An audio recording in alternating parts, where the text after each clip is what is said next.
all the chair we're building on the chairman. It's a customer chair, and we do all the sizing according to the customers.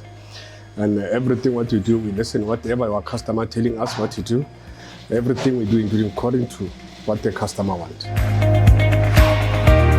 So what we do, we receive a spec sheet from especially our therapist, and then we go through to the spec sheet what the customer needs, and we do all the ticks on the chair, and then we give to the technically building the chairs, and the building according to what we give to him.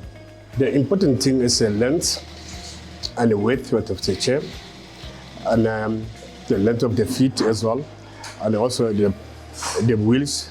The customers say you want to put the off-road, we do off-road. You want the normal spoke wheels, we do the spoke wheels set. If you really want a free wheel, you can put a free wheel on the chair as well. The use of stainless steel material, all our chairs is stainless steel. The chair we import from overseas is aluminum. It's aluminum frame chairs.